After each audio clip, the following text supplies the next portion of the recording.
And a very good evening to you, and welcome to today's edition of Politics 101. Today, of course, is going to be a special program. We've been saying all week that we are going to spend today reflecting on the life of Henry Rodney, one of the towering Guyanese of his generation. Henry Rodney passed away recently, and we want to remember him because in remembering him and reflecting on his life, we are really reflecting on a slice of Guyanese life. We are a society that pays a lot of attention to politics and often do not stop enough to pay attention to the other aspects of our being. We shortchange ourselves because we miss opportunities to tell the world what we have produced in our independence era. Henry Rodney, born at the turn of the 1960s, so would have been born during the period of decolonization, growing up with independence, 1966, starting high school as we became a republic, and spending his high school years in part of the roaring 70s. And I call it the roaring 70s because the 70s was a defining period, a defining moment in our Caribbean and Guyanese journey. The 1970s saw the emergence of reggae music, and Bob Marley. The 1970s saw the emergence of Vivian Richards and Gordon Greenidge and Michael Holden, Andy Roberts.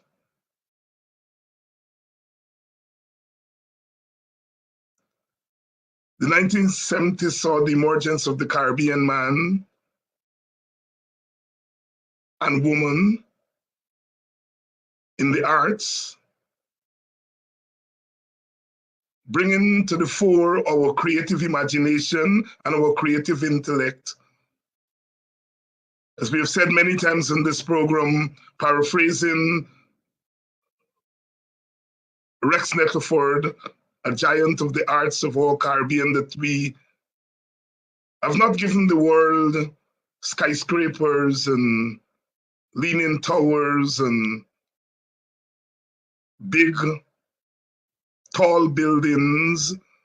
What we have given the world is our intellect, our creative imagination, our creative intellect, because as a people, we are always imagining another world. We first had to imagine freedom when we were on the plantation. And as we plot to scale the gates and smell freedom, we plotted a new world. We had to imagine a new world. And as we imagine that new world, we were imagining for the rest of the world. And as we come to independence, throwing off another yoke, throwing off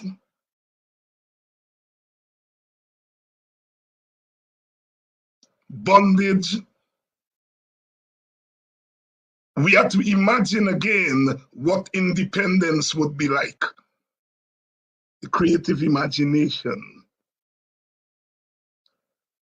always thinking ahead. And as we remember Henry Rodney, we want to situate him there, imagining what our independence would be. You see, Henry started high school at the time when we were moving from the monopoly of Shakespeare to the monopoly of Martin Carton, Andrew Salkey, and George Lamin, and Edgar Merholzer.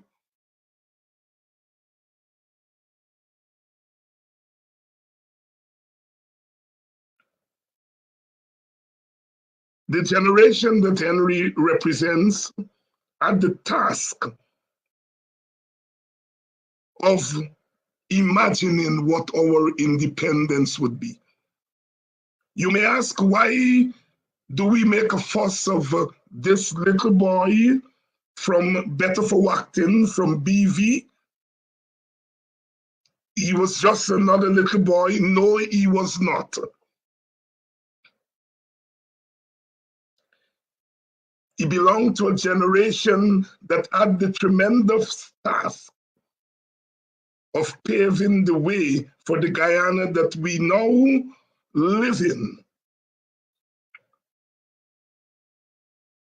As I said, over the last couple of days, I had the opportunity of going to school with Henry Rodney. I was there when he started his journey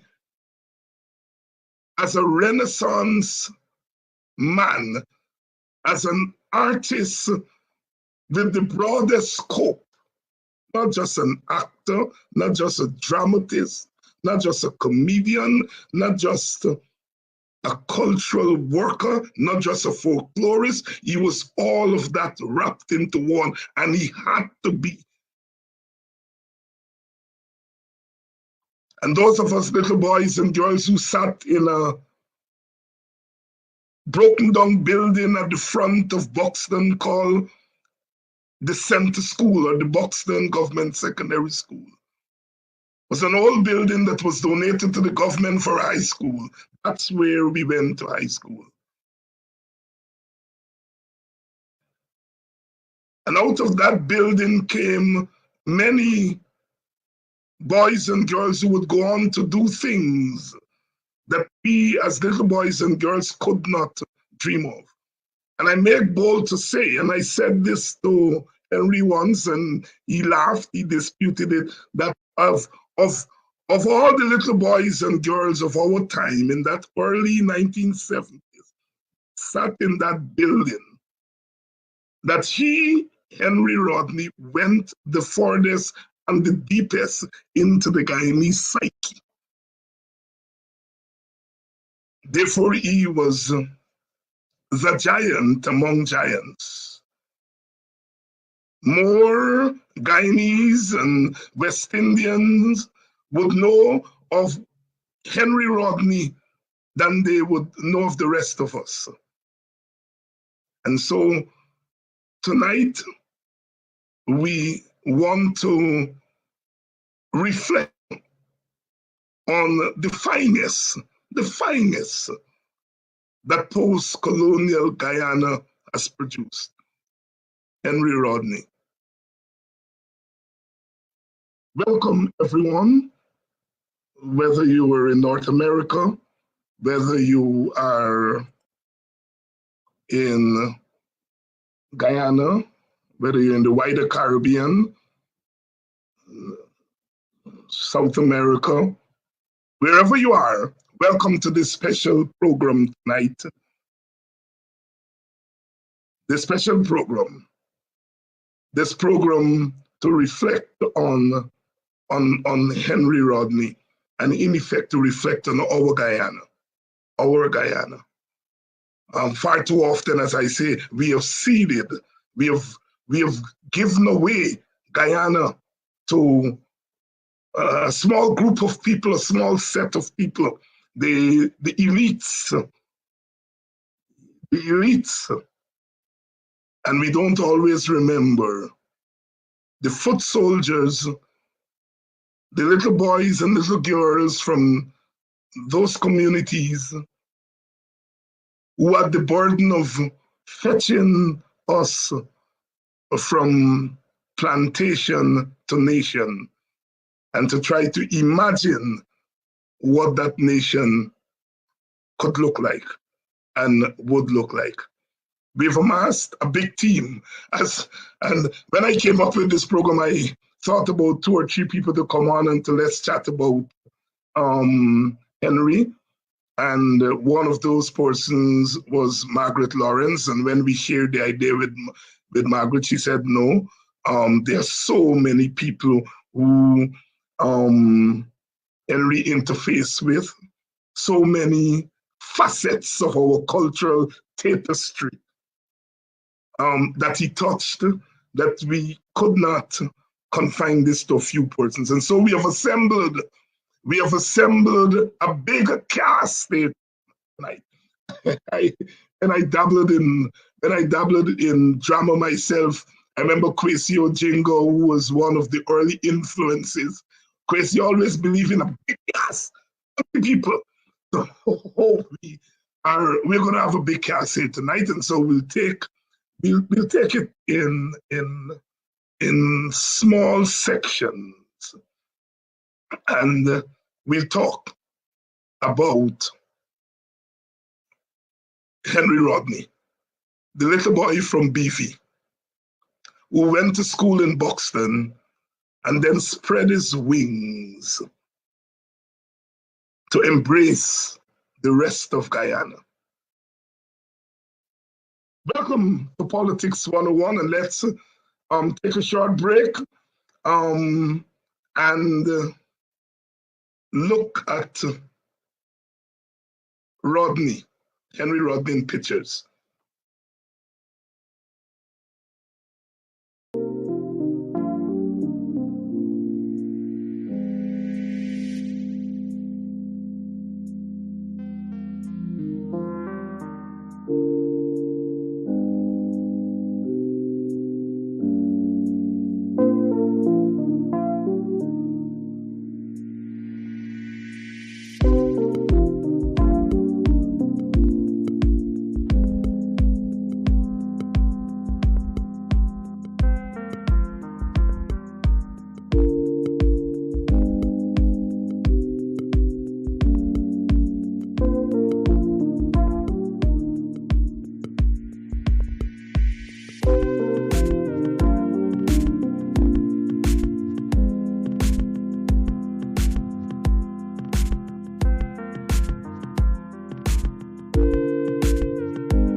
Henry Rodney in pictures. Let's bring in friends and family and our first cast for first part of the cast tonight. We have the family of Henry Rodney. We have his wife, Joan Rodney. We have two of his daughters, I think, Tamara and Tawana Rodney. Tawana Rodney, yes, there they are. We have Professor Vibert Cambridge, who is a cultural worker himself and an educator like Henry, who was also an educator. We have Jem Madu Nascimento, and Jem's name is synonymous with modern theater in Guyana. Jem Madu Nascimento. And we have Sharon Cadogan Taylor. And last but not least, we have Reverend Dr. Kwesi Ojinga, whose name I mentioned as the person who liked big cast, plenty people on stage. Sisters and brothers, welcome. I don't see Jem here yet, but I suppose she will join shortly. I want Joan on behalf of Politics 101 family. I want to extend our condolences to you and your daughters and the extended family. I was there, I think, in 1979 when you all tied the knot and I danced the kwekwe at Princess Street. I think it was 1979. You'll correct me if I may have gotten the years, but I'm almost sure. Was it 1979, John? No, it was not. It was 1983. 1983. Oh God, I put you all together a little bit too early. 1983. But I'm sure Yes. I'm sure I got Princess Street right. No, Norton Street. They lived in Princess Street. Yeah, okay. Yeah. Wait, where was the Norton Street? I really get to know. I really get to know. But let's start with you, Joan. So you all have been married since 1983, almost 40 years. And I'm sure I know that you all knew all along before then. Tell us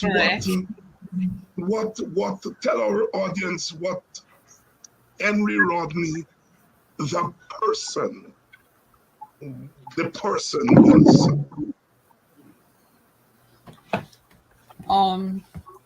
First I begin to say thank you very much. Well appreciated. And I know my husband had impacted lives. He was a great father to his children and to many others. He did so many things for people that it is just, we live in awe the things that my husband would go out his way to do. Even when he have little or plenty, he always reach out to people in the communities, the different communities. Even when he's out of the country, you know, he travels a lot and he impart in a lot of youths. You know, I remember at one time they had one person from one that he thought that, and this person wanted to commit suicide, and Henry was the person that saved this person from committing suicide, and today this person is a doctor in the US. And you know, when you have those little things, you know, and from time, you know, people want, you don't have to know the individual, but he would want it's in his blood type. He would do that. So many things he had done that. This man was so humble. always ready to share and to give in more ways than I can imagine. And he was God fearing. That is one of the greatest things. He was God fearing, and he impacts so many lives at home and abroad. He impacts so many lives. And he was a good husband, a great husband. The voice there of the wife of Henry. His two daughters are here. Tamara and Tawana. Would you like to reflect on your father, please? Certainly. You want to go first, Tawana? No, go. You're the eldest. You go. Well, first of all, Dr. Hines and team, I want to say thank you for allowing us and this opportunity. We really appreciate the efforts to celebrate my dad. I know everyone know him as entertainer, teacher, comedian, but he was daddy. Um, the first person who taught me to love and embrace my name and who I am as a woman of color. He made me feel like royalty from a little girl, and that will forever be with me.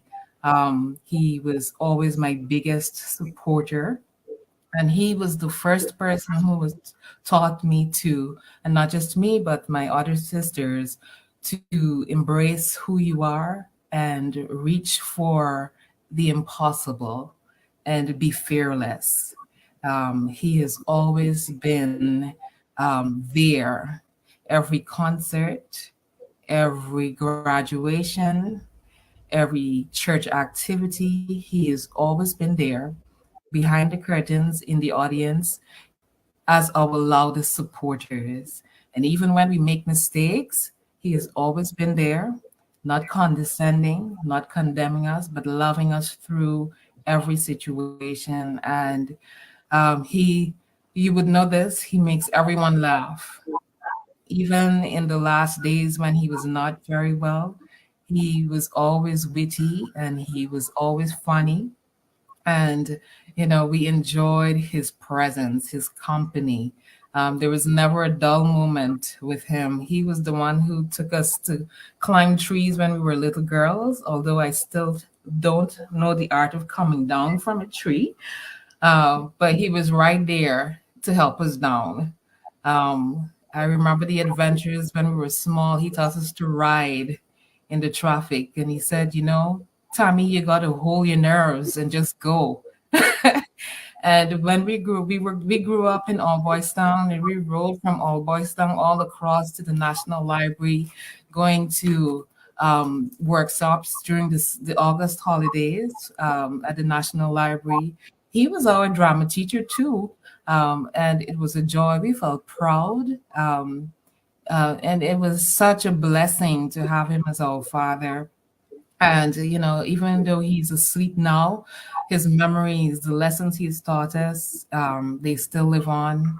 I can hear his voice, and uh, it still feels like it's a big dream, a terrible dream. I'm still trying to wrap my head around things, but, I just thank God for who he was, who he was to us, and to our friends as well. Thank you very much, dear. And Tawana, your turn now. Good afternoon, everyone. And thank you all. Thank you very much, for hosting this and reflecting. One of the things that dawned on me, I always knew that my father had a great impact on Guyanese culture. But now the reality hits, and I see the extent and the love that people have for him. And I thank God for that. He indeed left a great legacy. And as Tamara shares so many stories, we were blessed to have him as dad. I remember the days of him teaching at St. Joseph. And the students, well, he was always strict, but yet still loving with his students. And so they would ask us, does he beat a lot at home and stuff? But trust me, I can only remember one time that he gave me some lashes, right? His voice spoke. When daddy's around, and he gives you the eye, you pull yourself up. But all in all, we had great discipline from him, and we enjoyed him. And even in times of discipline, it's like if it comes across as a joke, but he had a way of discipline in us that he tells a story. There was this one time Tamara and I were in high school, and the trend was having double piercings with ear. So we were pushing each ask him, no, you go. So eventually we said, Daddy, can we have another ear, our ear pierced again? So the man said, you take a look at your mother. How many the holes does she have? Do you see her wearing excess? And she looks quite beautiful. So we already know what the answer is. So he told us no nicely and giving us all the moral behind why it's important not to follow certain trends, and we are as beautiful as we are. He always taught us, to esteem ourselves really highly, and I thank God for that, because we've never had esteem issues.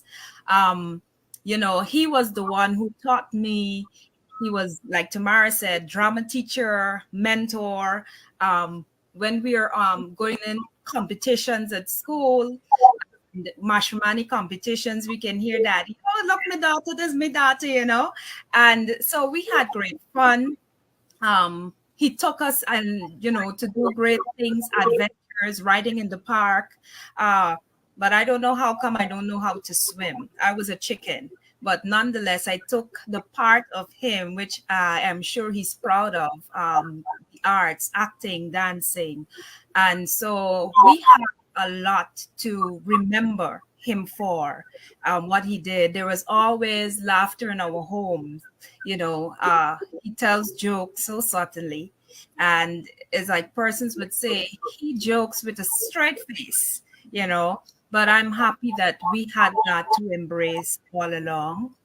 So that's my 2 cents for now.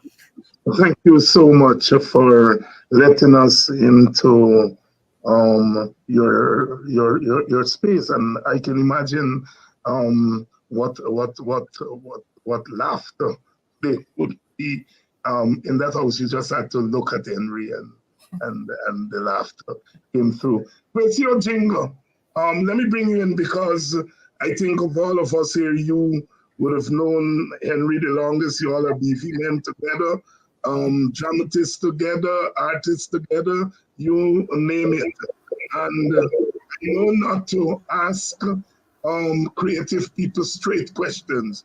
So I will just let you reflect on Henry Rodney. Well, where do I begin?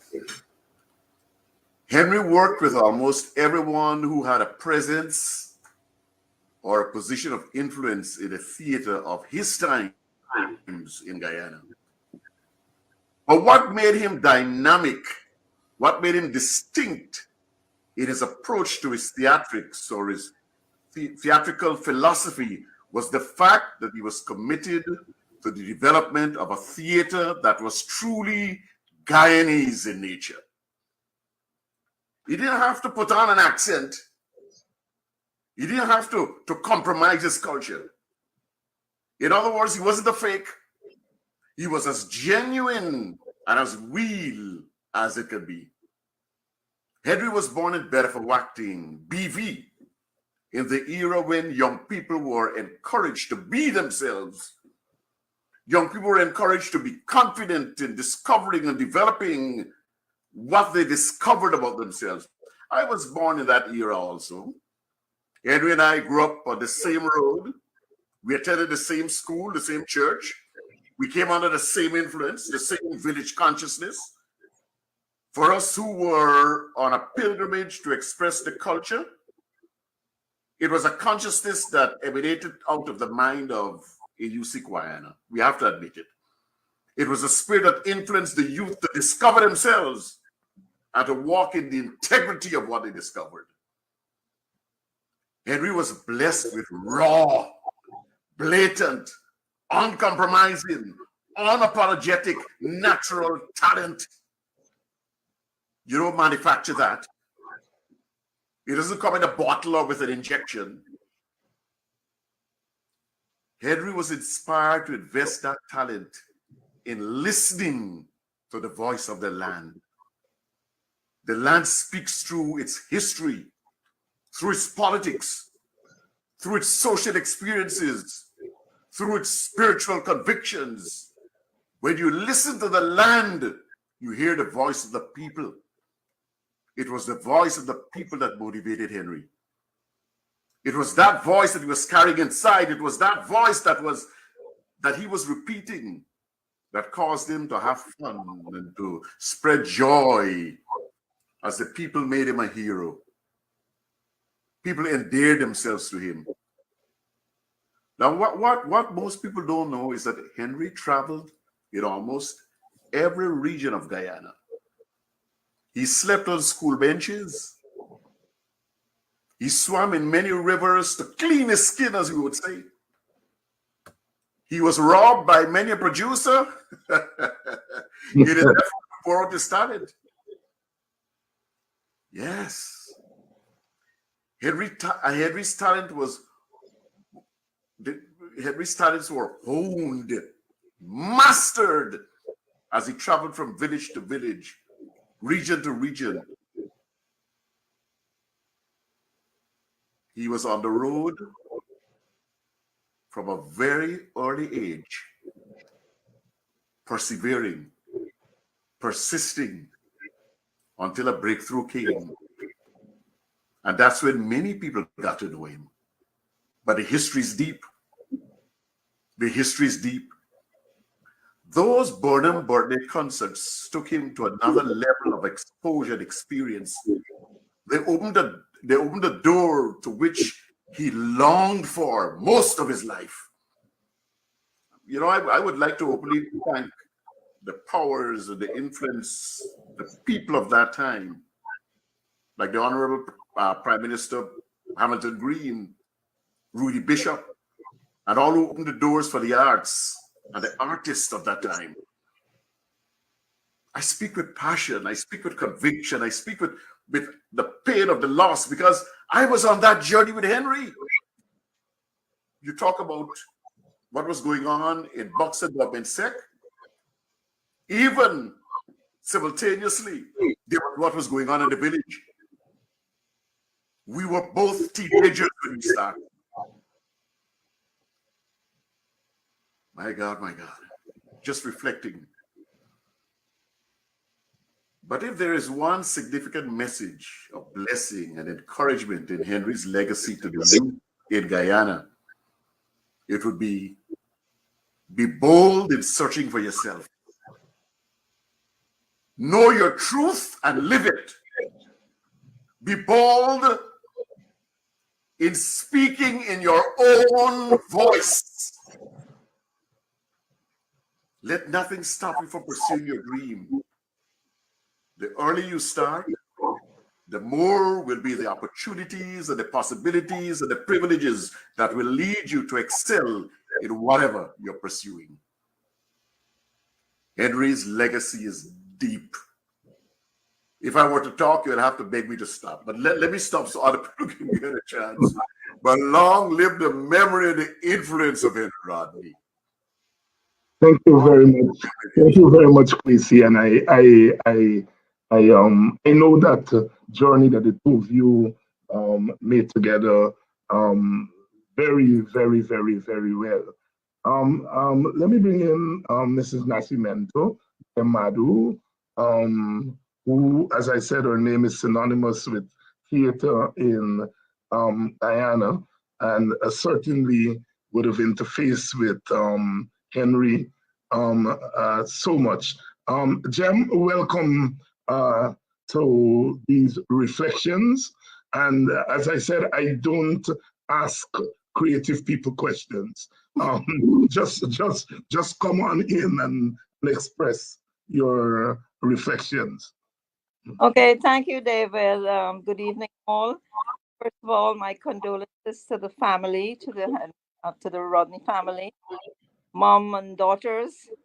I'm glad to hear one of the daughters is in theater and her father's footsteps. So I know when to look for another Rodney or where to look. Um, and you know what came to mind listening to them when the last daughter was born, Tycho. I remember we were doing our first Link show in the US. And after the first performance, Henry told us he has a daughter. So it was, a big celebration for us. We were all sad that he was not there to experience it, but it was his first tour to New York with the Link show. And I'm sure that has opened many doors for him later on in life. Henry was a very busy actor. We all know that. He was always here overseas, and as Kwesi said, all over Guyana performing. And he was doing so much. I mean, he was so vibrant and so energetic and full of, always active and always involved in something. I have worked with him since in the mid 80s. He joined the Link beginning in 81. But once he came on board, I think in the mid 80s, 86 or 87, he never left it. He was in every show that took place after that. And it was on, I think, only the last Link show that we didn't have him on board because then his illness had started to surface and he was very slow in his movement and all that. And that is the kind of show that moves so fast that unfortunately I don't think we brought him on board. But it's really a sad day for theater. Um, one of the good memories I would always remember him for, and in fact, I wrote a letter to the newspapers and I put it in there. He had done a satirical song because he was always part of the singing team in the Link show. And a lot of the songs he would write. And there was this one he wrote with the music of Shaggy, one of Shaggy's songs. And I love Shaggy. So when he came off the stage, I said to him, I said, Henry, you sound better than Shaggy. And he gave me his usual grin. He had perfected the grin when he did the takeoff of Sam Hines. He always did the role of Sam Hines on stage in the Link show. And he had perfected this grin for Sam. So in fact, some of those black and white shots you see, if you see a photograph with him with this wide grin, is Sam Hines rolling there. And then there was the other character in the market scene. I think there's a photograph of that too, where he was Inspector Lele. I don't know where we came up with but he had a tight tongue in it. And I mean, those are things that it will live with us forever. Nobody would ever forget him that. So we've had great memories. He was very professional in what he did. He approached everything in a very professional manner. And he didn't falter. He never had problems working with anyone. Incredible character. It's really sad. I saw the beginning, but he called him the Kwek King. In fact, in my letter to the press, I actually called him the Kwek King of Guyana because I don't know when we have Kwek on stage who we are. In fact, a couple of years ago, when his health started deteriorating, I was doing a cultural for the Marriott for a company, and there was a Kwekwe scene in it, and I didn't know who to get because of his declining health. I asked Jumbie. In fact, if Jumbie is listening, Lyndon Jones, Lyndon would recall that I did call him and ask him, "Well, Lyndon, would you do the part of Kwekwe scene?" Then said to me, "Jem, you have to get Henry that part. I will be next to him, pushing him and getting him moving with it, so it doesn't slow down the whole scene." And I went with it. And it was there, Linda, and we did the production. So for people who cared for him and who loved what he did, and were always there to push him on, and it's very sad, very sad. Very sad. Jamadu Nascimento of the Link Show fame. Let me bring in Miss Cadogan. Come on in, Cadogan, and of course, you need no prompting. go straight ahead and give your reflections. Yes, good night, everyone, and thanks for having me. Sincerest condolences to Joan and the kids. I told you this before, but it's a blow to all of us. Henry was my dear friend. Henry was one of the persons who instantly took an appreciation, a likeness to me when I joined theater as a little shy girl. Maybe he saw that I was looking out of place or something like that, but whatever it was drove him to mentor me and nurture me, teaching me the disciplines of theater and ensuring that I was on the right track. I found out we lived in the same neighborhood, and so he would ensure that I got home safely all the time. I got to know his kids and his wife and his mother-in-law and so on. And then I joined his drama group, Thrillers Theater Troupe, and I was on the road with him, performing throughout the length and breadth of Guyana. But what really endeared me to Henry was his utter selflessness. He was so selfless. He was genuine. He was sincere. Case in point, when we were on the road traveling and so, after our performances and so, Henry, he was the leader of the group, the director, the script writer. He wrote the songs that we performed and everything. But at the end of every performance, he would put us in this group to sit. And all the money he collected, he would count it in front of us and then distribute it equally among us until we started feeling bad about it because we knew that he was doing most of the work.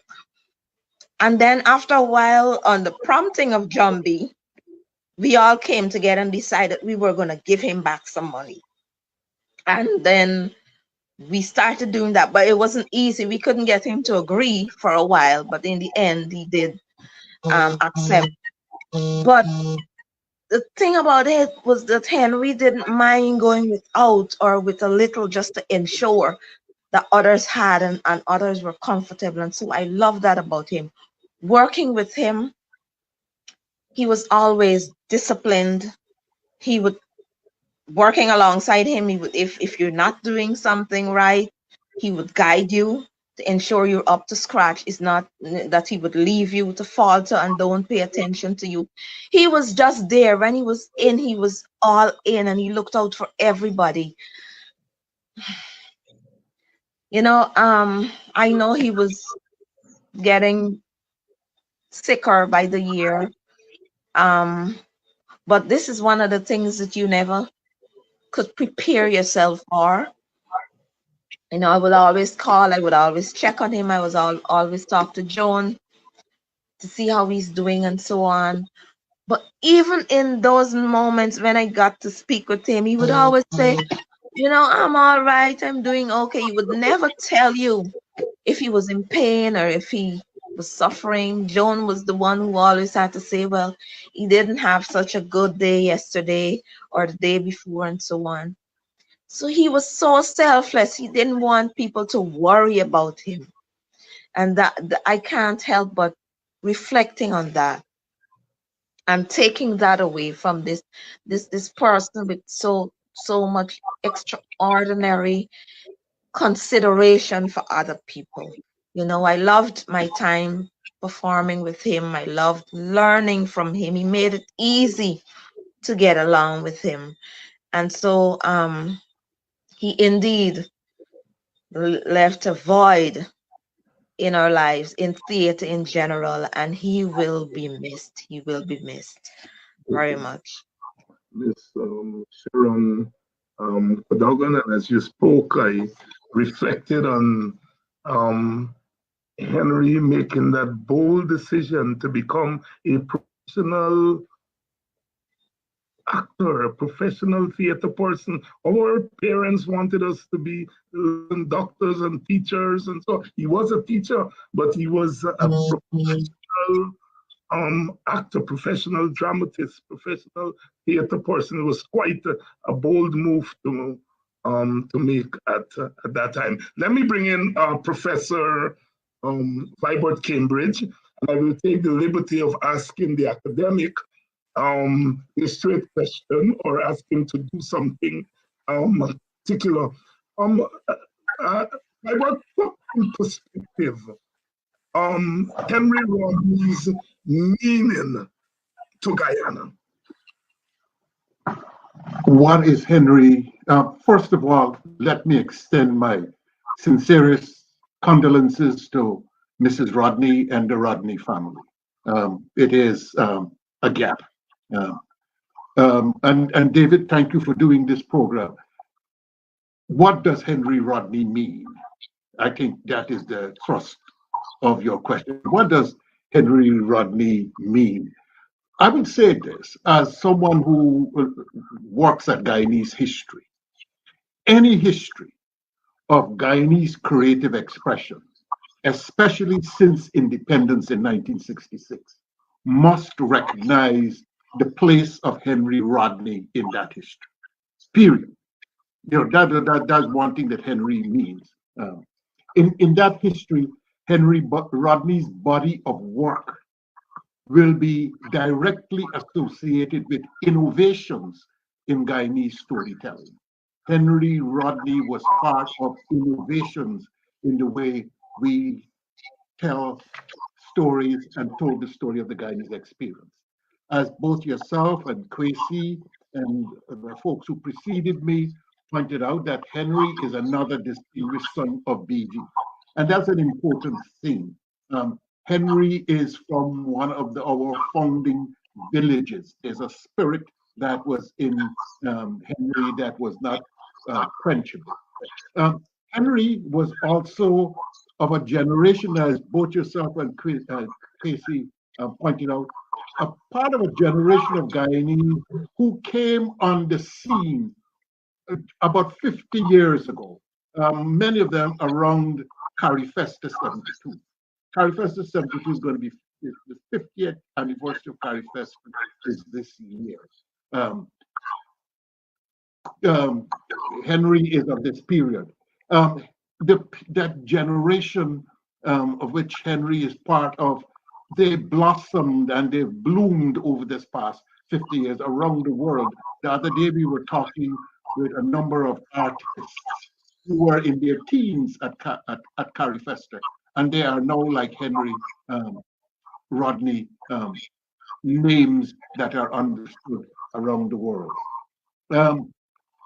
When we examine the body of work, the other thing is not only about Henry, it is his body of work. You guys will be mentioning that his body of work should start being considered from Buxton High School. If you take from Buxton High School to what remains on social media, on YouTube, and those places, Henry has a substantial body of work. And when we look at that, we recognize that Henry used every conceivable medium that was in the Guyanese landscape to tell the Guyanese message. He was on stage, he was on television, he was on film. And in doing that, he worked with some of the great innovators in storytelling in Guyana. Just think about them. I'm going to use these, say these names in alphabetical order. Think about it, Bunny Alves. He worked with Bunny Alves, a pioneer in Guyanese filmmaking. He may not be given as much credit as he deserves, but Bunny Alves pioneered music videos in Guyana. Henry Rodney was part of that. He was part of Rudy Bishop, the Chronicle Atlantic Symphony. That is a huge social innovation in Guyana. Jem Madu, who just spoke, that's an innovator. Dr. Paloma Mohammed, major innovator. Reverend Dr. Kwesi Ojinga, Ron Robinson, and Ezzy Ratcliffe. These are some of the people that, some of the innovators that Henry Rodney worked with. So if we were to speak about Henry Rodney, we should talk about the people he worked with, the innovators he worked with, and what they brought to Guyanese storytelling. The casts that are lined up will provide us with so much more detail as we go through this thing tonight. David, as a historian yourself, you would realize that what is being created here is a primary document. This is an invaluable document that is being created. The other thing that I noticed of Henry is that he enjoyed his performances. He enjoyed it. It was not a chore. He enjoyed his performance. And in that enjoyment, he was saying, hey, the creative arts, creative expressions are central to the being of Guyanese society. Henry saw the performing arts as a space that gave voice to elements of the population that were either muted or too coward to express themselves. Henry also showed that the performing arts, in all of its forms, provide us with space for inflection, retrospection, and for visioning futures. It is that same spirit, I would say, David, that informed Henry's teaching, both formal in the school system and informally, as was pointed out just now, about his role as mentor, guide, motivator, encourager. These are all key characteristics of a good teacher. David, Henry Rodney was from a generation that was not satisfied with the long colonial experience. That generation was not satisfied with a period, there's no hemming and hawing. They wished to push the boundaries. They wanted to innovate. And this is such an important word, innovation. They wanted to innovate. And they stuck with that worldview.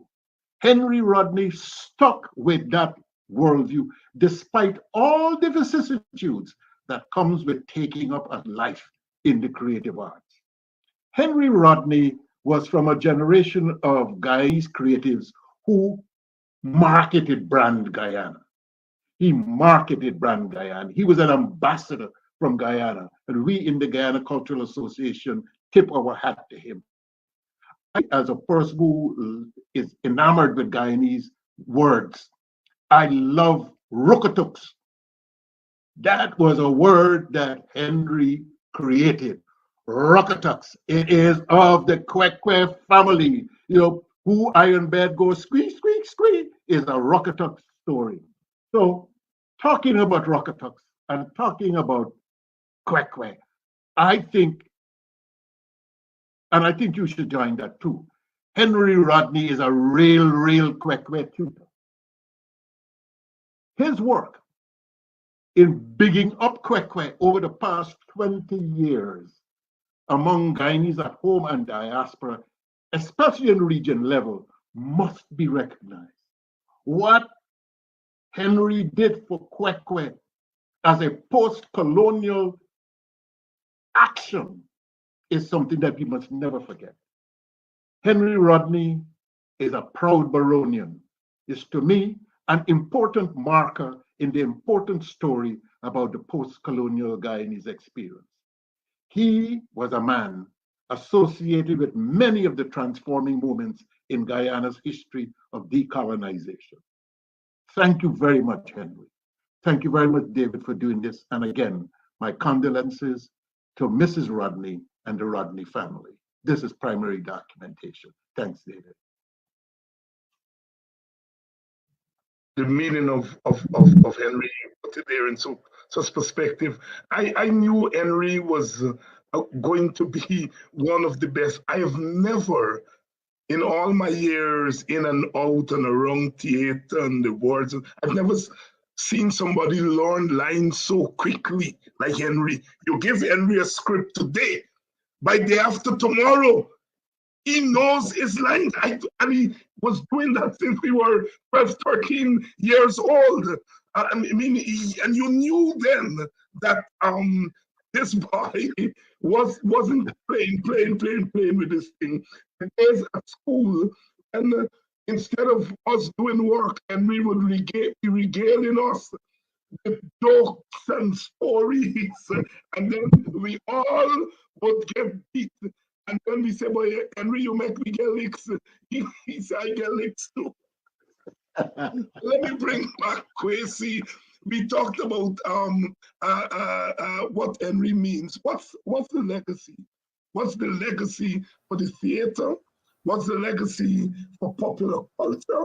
And what's the legacy for our country, Guyana, that Henry Rodney leaves? But like I mentioned earlier, the voice, where we can listen to our own voices and tell our stories in our own voice. That's a significant breakthrough for the culture in Guyana. That speaks to the spirit of the country. Every time Henry appeared on stage, he represented the spirit of Guyana. It is that spirit, that boldness, the spirit of expectations, the spirit that informed life and art that we could do better and enjoy our efforts. That is what it means to Guyanese, to the arts, and to the theater.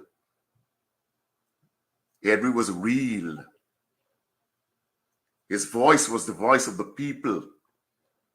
People enjoy hearing themselves, especially when people are talking about their circumstances. When a man can pick up circumstances, no matter how sad they may be, no matter how joyful they may be, no matter how confusing they may be, when he can make art out of it, it is of great encouragement to the nation. And this is what I think the influence of Henry Rodney has on the culture, the influence of Henry Rodney on the theater, the influence of Henry Rodney on the nation. We cannot stop celebrating this man. Yeah. And as I bring Jem in, let me inject this, taking off from both you and Vibert.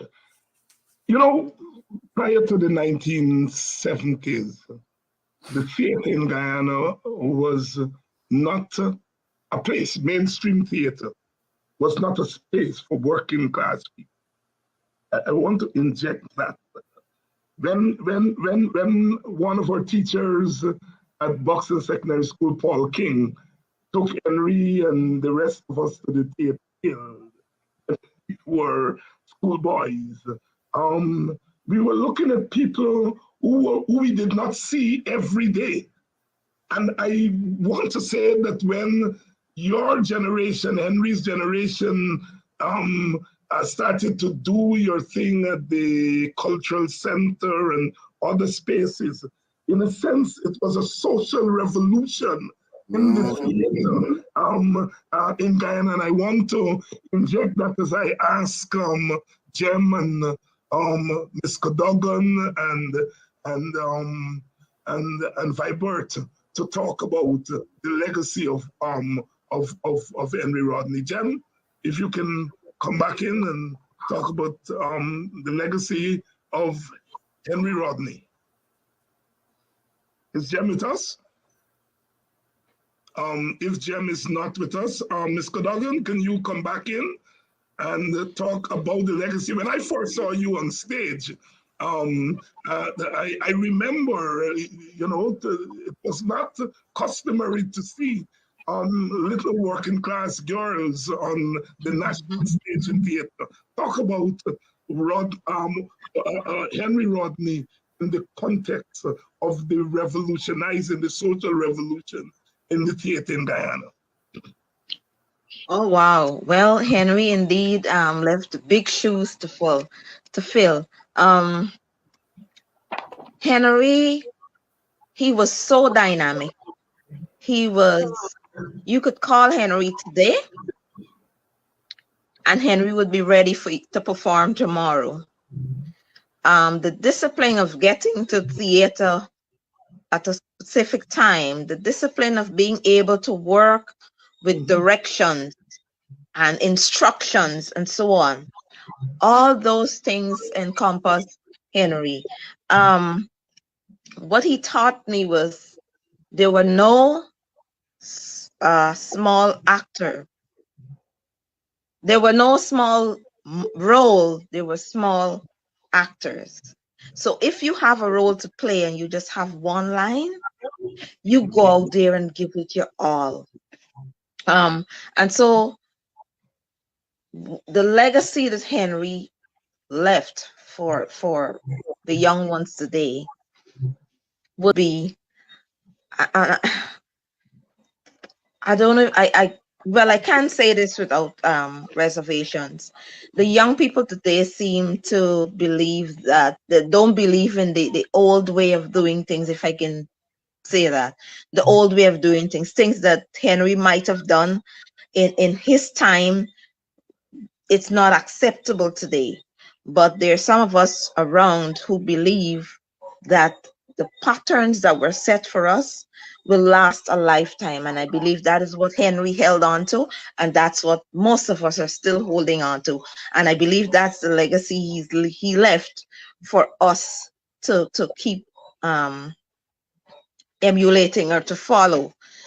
Um, his total approach to anything that he was doing, whether it was writing, whether it was poetry, whether it was comedy, I think he was the only one in his field that believed that preparation, rehearsal, time, dedication, all those things contribute to making your performance outstanding.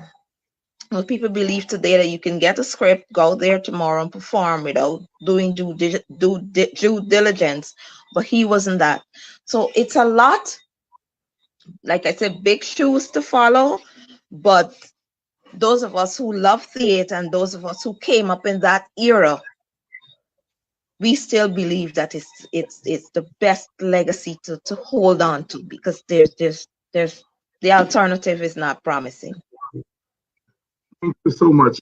Is Jem back with us? If Jem is not there, let me bring you back in, Vibert, and talk about the legacy of Henry Rodney. And I especially wanted to address that you hinted at it in your first presentation, the social revolution, the little boys and girls from the working class moving into mainstream theater in Guyana. Yeah, they were stepping into some spaces that people like Norman Cameron had pushed to Yes. open in the 30s. And people like Jay Croker, they stepped into some spaces. What these little boys and girls did was not only step into what available space was there, they began to expand the spaces and began to think about new ways of telling the story. And this is the legacy. One of the things that I saw take place in Guyana in 2012 was the rebirth of our cinema, our filmmaking tradition. And one of the groups that put out a statement of condolence is Cine Guyana. Cine Guyana emerged in 2012 around the proposition that you can make movies in Guyana rapidly with high quality, given the new technologies that you've got. But having the technologies is one thing. You need to create a space. Henry Rodney, in the Cine Guyana initial work, had a piece in there called The Bottle. Now we must look at what The Bottle and the other movies of that period, of the Cine Guyana period, was all about. It showed that Guyanese had confidence that they could conquer this method and they can tell complex stories. That is a legacy that I think we should not forget about Henry Rodney. He took us into 21st century storytelling. Today we talk about transmedia storytelling. Henry Rodney showed that. That, as I think that is a major legacy of Henry Rodney. The young boy, the boy from the country, who walked confidently into space, widened it, and left a heritage, a legacy of using new technology for telling stories. The Henry Rodney story is complex. It is deep. And hopefully across this night, we would hear more from his friends and colleagues that would probably open up a bunch of much more critical thinking. Again, David, thank you, and Politics 101 for this opportunity. Right. Thank you very much, Piper. Thanks to Kwesi, thanks to Sharon Cadogan, thanks to Jem Madu for this scene one of our show tonight on Henry Rodney. We're going to take a short break and then we'll move to scene two with a new guest coming on stage.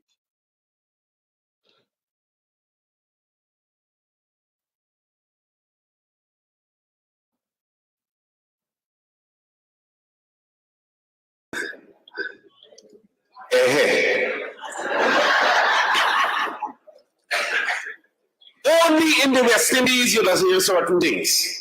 And we like it because we understand what we just say. We understand what we mean. We know what we mean. It's only in the West Indies you're going to hear people talk things like, watch it by for your thumb it won't fall down. You know? Stand up. Yeah, man. The boy returned back with the parcel. West Indies. But you see, they're telling me that we lack what we call syntax. The syntax. We West Indians love to emphasize, and this is what they don't understand. We like to emphasize. So we want to make sure you understand what we're saying. It's only the West Indies we just tell you about reverse back. Hey, hurry up and reverse back.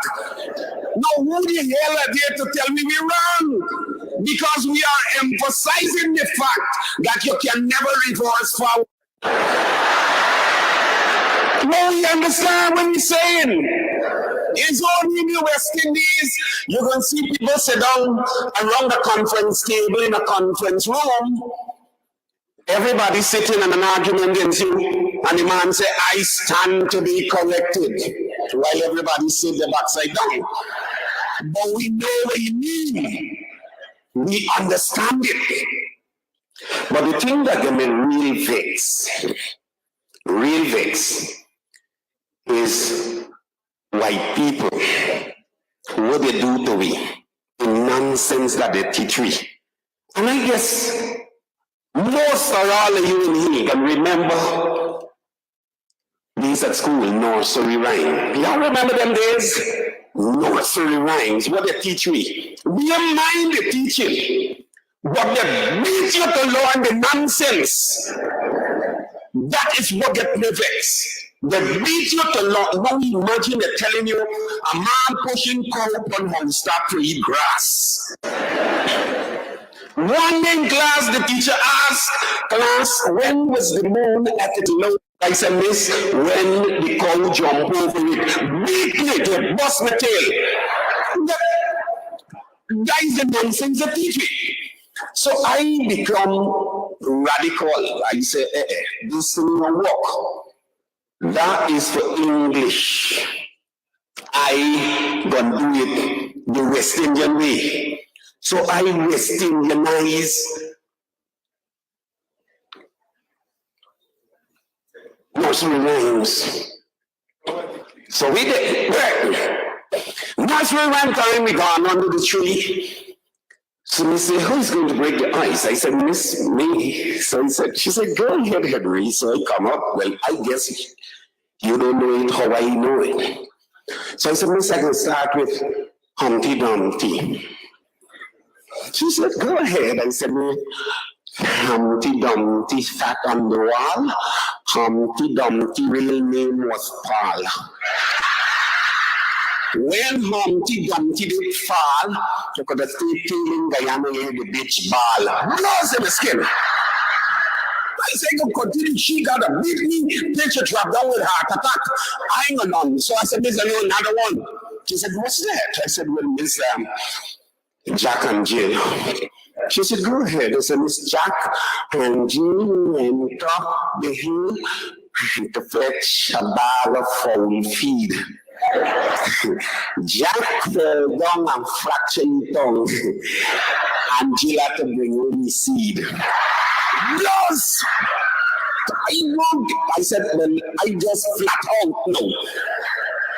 I can take the blows if she can take the racking. So I said, Miss Mary, quite contrary, how does a garden grow? His sister does plant, a rasta man does come and chant, and we don't see the greens anymore.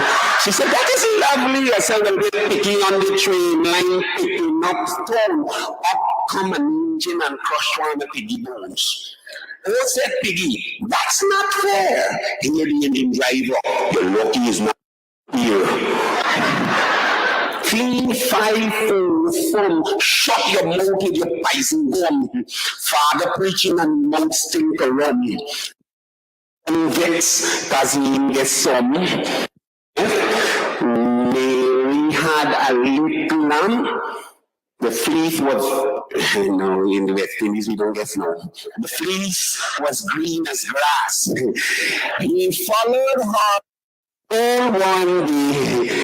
He just shut up in the class. Yeah.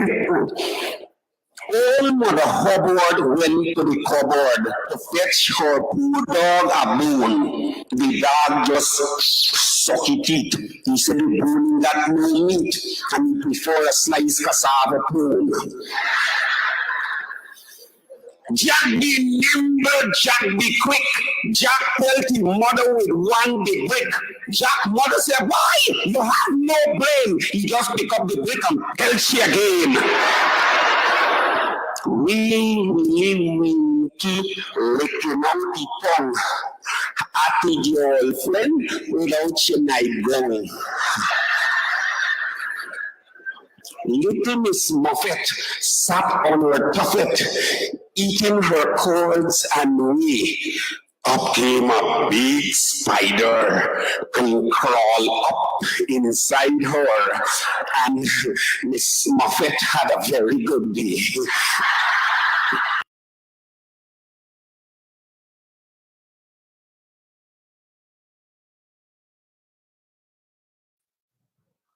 Henry Rodney there in his own words and in the flesh. Let's move to scene 2. We have Professor Paloma Mohammed Martin, who is our esteemed Vice Chancellor of the University of Guyana. We have Lyndon Jumby Jones, who needs no introduction. Look, he introduced himself already. And we have Andre Wilshire, also no introduction. Gentlemen, lady, is Paloma on? Jambi, if I may call you that, let me start with you. Because Henry did a lot of work with you. Or you may say by put your mouth right. Jambi do a lot of work with me. Your reflections on what Henry really meant to you as a person and meant to theater in Guyana. Well, I would want to say that I was just an actor, joined theater and not expecting much. But then I met Henry Rodney, and it was a different story since then. Because what I would have seen in Henry Rodney was like, I couldn't believe this one man possesses so much talent and in so many different areas. He was writing.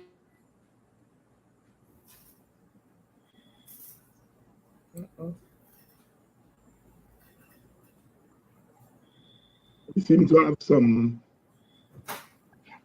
have some bandwidth problems going on there. It's our Guyana. We roll with it. We roll with it. I see Professor Mohammed has joined us. If I may, Professor Mohammed, welcome to this evening of reflection on Henry Rodney. I know you all went back a long way. I first learned of you from Henry because I used to, when I get back to Guyana, I used to get my little free ticket to come, and you would tell me this play was written by Paloma Mohammed and so on and so forth. I get to know your name. Reflections on the meaning, what Henry Rodney meant to theater in Guyana and Guyana in general. So thank you very much, and I appreciate being able to join the show this evening. First, please allow me to extend my condolences to his beautiful, faithful, and always lovely person, his wife, Joan, was part of our theater family, as well as his daughters and his grandchildren. I cannot imagine. I know you guys are there smiling on the screen, but I can imagine the loss you felt because we feel it quite palpably. So, but he will blow good breeze on you because he was a good man. I like to think of Henry Rodney as one of the three great uh, uh, Henrys of Guyana: Henry Josiah, Yes. Henry Mutu, who is one of our greatest scenic artists in the country, in the Caribbean, and who came out of the Theatre Guild as well as Henry Rodney.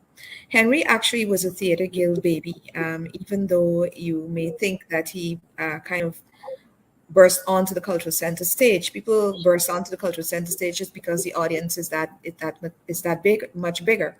But Henry actually did a lot of work, and that's where I knew him, from the Theatre Guild as a young girl, 10 years old or something like that. People like Howard Lorimer, Godfrey Marshall, the same Andrew Wiltshire here on um, uh, Derek Gomes, they all were, I would consider, to be my Jasper Adams, my protectors in the theater.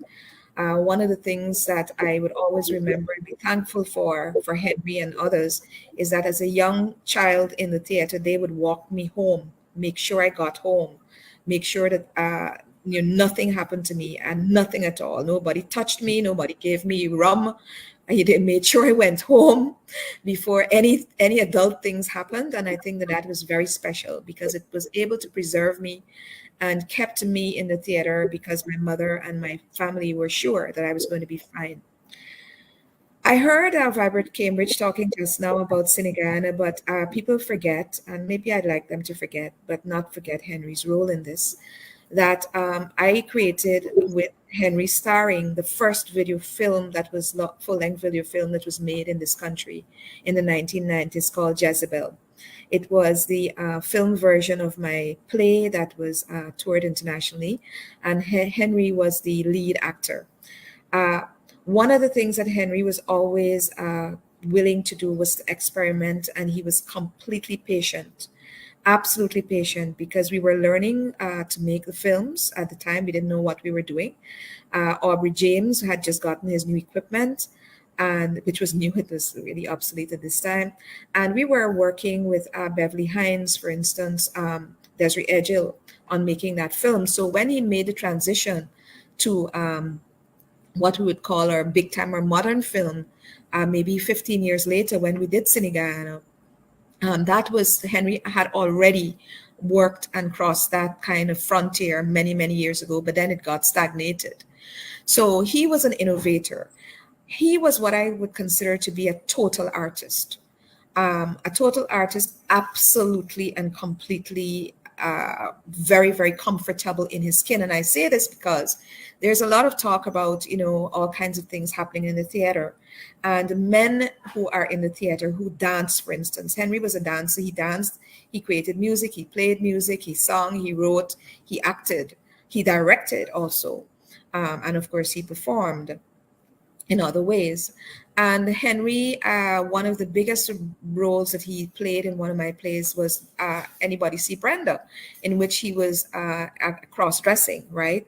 And you couldn't get anybody else in the theater who was considered at that time, this is 20 years ago, to put on a dress, a man putting on it. That was out of the question. For Henry was great fun.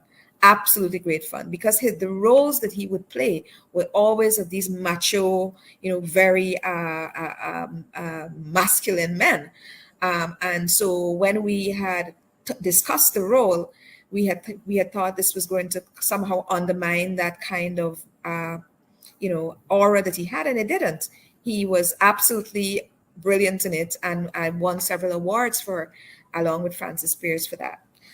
Also, I wanted to indicate that when we were his absolute importance to preservation, I think that is part of the legacy. His owning not only of himself as a man and as a Guyanese man, very significant, so that everything that went with that, Henry kind of embraced, right? And he was not shy about it. He was not ashamed about who he was. He spoke wherever he went, just like Henry. You would never get Henry with any saltwater Yankee, anything or anything. This was Henry wherever he went. This was his brand. And he went all over the world touring with plays, my plays, with Link Show, with I think he worked with every single significant player and taught so many of the young persons who are in the theater today, who are teaching theater, St. Joseph and everywhere else, and also who are practicing in the theater. And this is a very significant legacy. The other one, as I started to say, was the preservation, not only of the language, because when I started writing, and I started writing in Creole, I got myself into so much trouble with my aunts and my family, because this was absolutely unacceptable. How could you be speaking and writing in this language that was, not supposed to be acceptable in polite company? But of course, we continue to do it. And part of what we were saying at the time was, this is who we are. Take us how you see us, or just leave us alone. And in this conversation, I don't believe in terms of that ownership of the Guyanese space, the language, the subject matter, the vernacular, the folk, and the incorporation of these, what were called at the time, the market theater. Somebody actually told us this one time, why are y'all bringing this market theater into the cultural center, right? And we cannot not have this conversation without mentioning Harold Bascom, who was the one who came down from Linden and pushed this envelope all the way out and said, look, this is who we are. And of course, other people started to kind of come on to that. But after a good bit of ridicule, I remember Henry would say, very young, when I was, I was, he would say, look, you don't have to pay me now. I'll come, I'll wait. Because as a young producer, I started producing at 17, right? You don't have money to pay these big names. And he was a big name. Desiree Edgell was a big name. Andres O'Brien, who I love dearly, was directing for me. And they did not see me as a child who did not deserve validation. They saw the work that I was producing. They saw the value of it, and they put their energy behind that, not only in terms of reading the scripts and giving me comments, but also in terms of playing in the productions and taking a gamble on whether those productions would be successful or not. Because I was young, I didn't have a backer in terms of money. So what the deal that I struck with them was, look, you will take a percentage of the cut of every play that I do. So if I do fabulously well, you make a huge amount of money. And if I don't, well, we all broke. And Henry was one of the first people to sign on to that. This was the first time in this country that was being done. Because in the past, you had to have a lot of money to produce a play yourself. You could act in anybody's play, but you had to have money. And they gave that opportunity to me and to others. And of course, that model, I think, still continues up to today. So his influence on the theater, both as an actor, a persona, who he was. People have been talking about how disciplined he was. I remember one production that we were doing with Mignon Lowe, a play called All for the Money. We were watching this play we rehearsing this play and watching it. And I'm there as a writer thinking something is wrong. This is not gelling. And then the night before the opening, I figured out what was wrong with the play. And I went to Henry as the play opened, and I said, Henry, I've written a new scene for the play. This play is opening the same night, right? I've written a new scene for the play. He said, what? I said, yes. I have it in photocopy because I was writing in my handwriting many years ago. And Henry and Mignon practiced that scene in the dressing room. They practiced that scene in the dressing room before the curtain went up, and you would not believe. They did that scene perfectly. He was disciplined. He had an excellent brain. He could drop a script At any point in time, he took direction. This is a very important aspect, because even though he was a seasoned actor, he knew his body, he knew the space, he knew the theatrical rules. He was humble enough to take direction or to listen to criticism, which directors would give, but it's not criticism. We call them stage notes, right? That you would give every year, every day. And he never took that personally. And finally, of course, that dry humor, right? You could be in any situation, and just look at Henry's face, and you would be cracking up. He could make a joke out of anything. He made a light out of anything. He was just a joyful, vivacious, generous, giving human. And I know that I have been kind of divorced from the theater because of the kind of other responsibilities I have in a certain sense. But he would always be at the Theater Guild. He'd always be around. And whenever I see one of his daughters with the smile, they all have a smile, right? And that kind of space teeth that they all have. Both Joan and Henry had it. I really feel, delighted that they're alive, they're well, and I know that they have a proud legacy. We loved Henry, we always will, and he was just iconic. Thank you.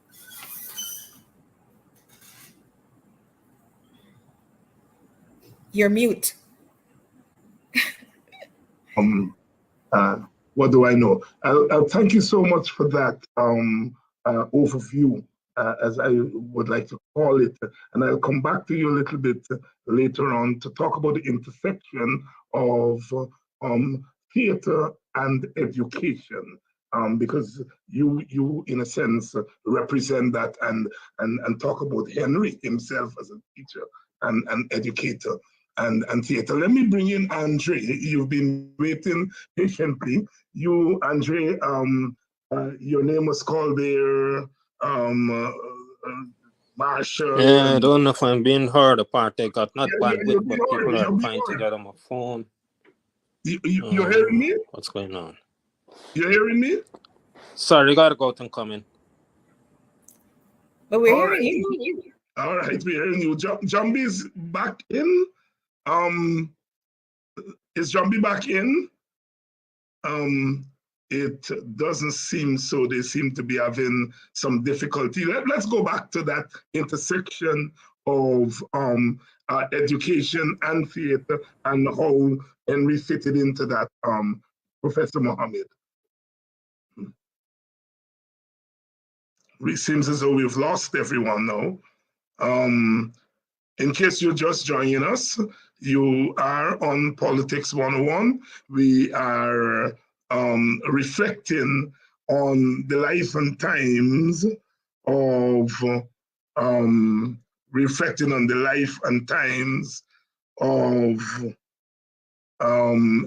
Henry Rodney. We seem to be having some technical difficulties.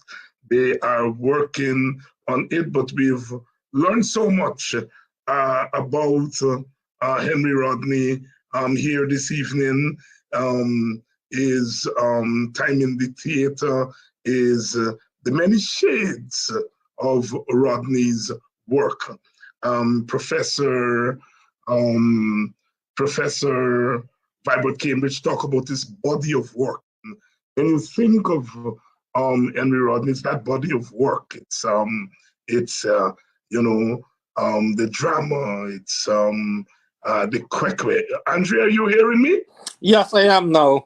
All right, come right in and give your opening reflections on Henry. You know, a lot of people, well, first of all, let me say deepest empathy to the Rodney family on the loss of an icon. I suppose that we would get some national award posthumously, of course, well deserved, because, people don't, as Cahuga Brand says, love knows not its own depth until the hour of separation. We will now discover, so some of us, the love and the importance of Henry. It's interesting to hear Dr. Paloma mention one of the little things that I had in mind to mention early. and that is Henry's protectiveness at the when we were all at the theater guild. Henry was the man who used to walk home the girls, including Sharon and Paloma and others, and make sure that all the girls are all right. And this might have stemmed from a fact that he himself, at that time, was a father of two young daughters growing up in the Albistown area, and we know nothing good don't come out of Albistown. But what we have seen between the Henry and his wife, of course, and I remember his mother-in-law, they have groomed some remarkable children coming out of that same area. And the stigma that has been attached to a lot of these areas, it's just has been defied. My introduction to Henry would have been on Kwesi's Ojinga's play, and that would have been Tengar. Tengar, yes. Me grew up in Northeast Pennington, full Tongbai. I don't know too much about country people save the time that I gotta go up to Victoria times to family and relative. And it's not much of the country I hear. But when I met with Henry and his brothers and Kwesi at that time, it was a different thing. And what Henry did was to bring the country to tongue. And he not only bring the country to tongue, but he packaged it, and he packaged it in such a way that it could have been sold easily, I don't know when the connection was made with me and Henry. I mean the connection of brotherhood. But I can recall myself visiting Henry's home as in Albistown, as I mentioned. We had a lot of rehearsals because we started at that time working at Club Solitaire. That was some way in Water Street, I think, where the Republic Bank stands, somewhere around there. And then we move on to the Trump Card as well. And there was regular theater stuff that we used to do. Cabaret shows with the late Phil Fraser and Billy Van Twell and others. And we were there providing the comedy, poetry, and skits at these functions. Then I start touring the country with Henry. And as Kwesi Ojinga mentioned, we got robbed so much. We got robbed from people we know. We got robbed from people that we didn't know. Henry didn't only work with the known, but he also worked with the unknown. So most of them at times, end up robbing us. I remember one night, this was a known, won't call name. we were lying at the Linden car park, and a Chinese man got robbed, and he passed and said, took a lob. Luckily for us, another man passed by, and he was able to take us over the river, and we all lay there and just have the bare passage to come back to town to go back to Georgetown from Linden. And oh my, the robbery was a lot. I remember when Falls Barnum died, we were out in Essequibo with no money to come back to Georgetown. Myself and Jasper Adams had to seek refuge at the Essequibo National Service.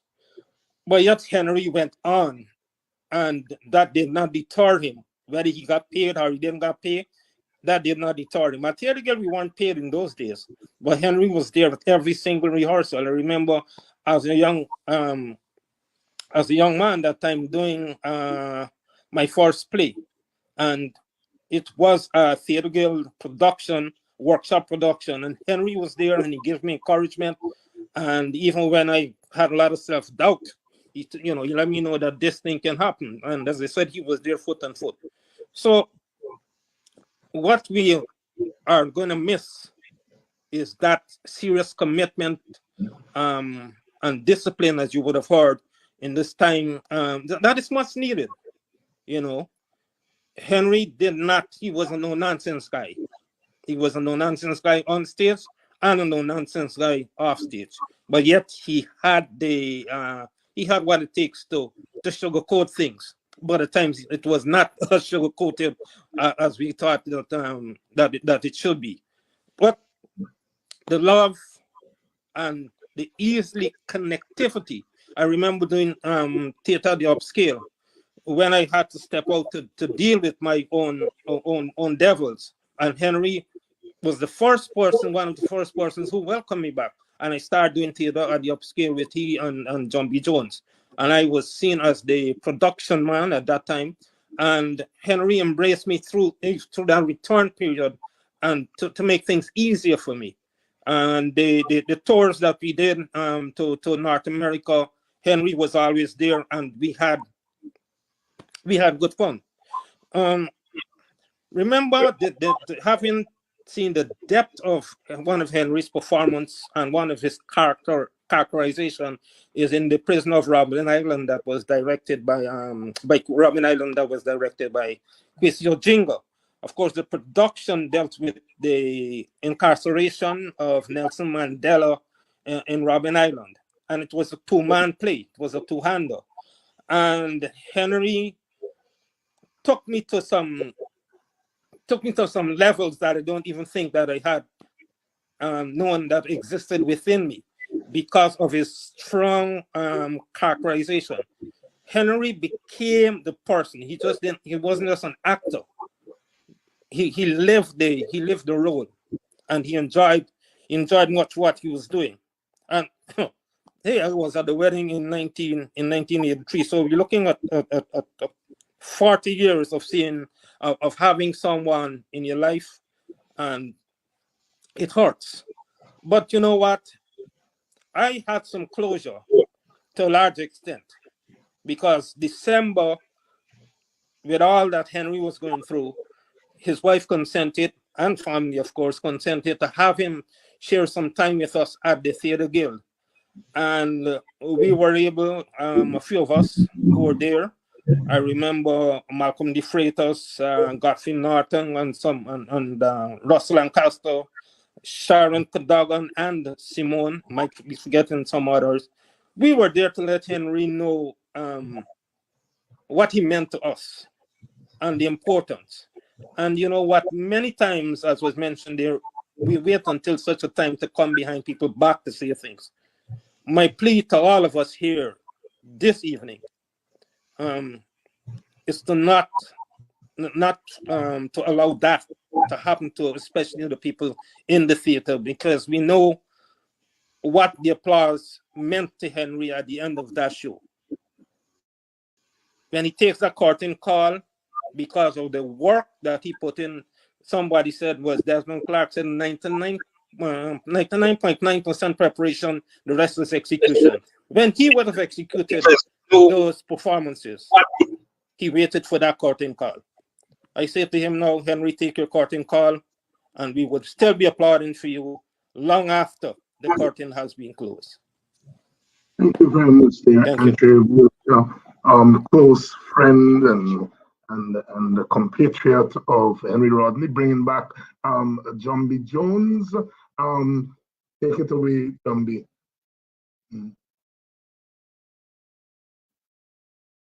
You want to turn on your audio. Oh, I thought as a Jumbie, I might have been able to hear me without me turning on the audio. Let me tell you, Henry, I enjoyed the time that I was able to spend with Henry. Henry made me feel as if I know theater like years back when, way back when. And I'm almost like a newcomer to theater, but the way I operate and so on, and the knowledge that I got, and most of the things I learned from Henry, you understand me? I teach everything that Henry had. And he didn't mind, because he taught me them. He made sure that he spent a lot of time to tell me about old theater. And I was one of the persons that used to listen and emulate Henry. I was in theater before I met Henry, but I really got to know theater through Henry. He teach me the intricacies and everything, detail, and I spent so much time around him. And I think that's one of the things that he had enjoyed my company with. easy to adopt, and willing to learn. You see, you can't have someone like Henry around. Henry's a rounded individual. And I was mentioning earlier how talents, the amount of talents Henry had. And so I started emulating Henry. I wanted to do, I said, who is this man that is able to do all these things? And so I started believing that I can do it as well. And the thing that made me able to do it was his encouragement. Because every time I produce something, I nervously produce my first script and say, Henry, I write this. Henry said, this thing good, but you got talent and things like that. Henry, let me tell you something. At one time, I think he fooling me because he was in praise of everything that I did and so on. And I was like, yeah, really?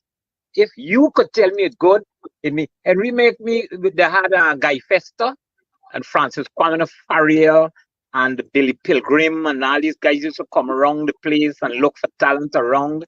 And I write my own thing and sabotage going on stage. Them men used to tell you as it is. You know the Simon of America Got Talent? Them men never used to play. Them men tell you start off key, you went off key, you never came back on. Why you know, things like that, right? And I was brave enough through the courage of Henry to write my own poem. I ain't doing nothing like that before then. But I see Henry write a poem, so I started to write that so on. And when the judges called me up and they said, oh, will you think you get by?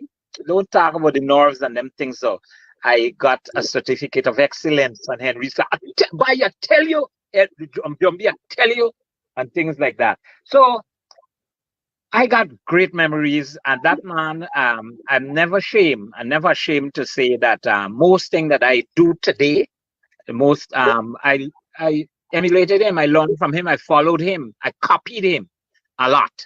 And so we become very good friends because we were very compatible and so on. I'll miss Henry a great lot. He was close. He was more than a friend. He was a brother. We limed together, hung together. I was like the little brother. I enjoy the last, the happiest moment, except for when he got sick and so on, because we started nothing to laugh about. And by then, the stalwarts of theater, for some reason, I don't know if the theater, the licks in Guyana, you know, is not very lucrative here.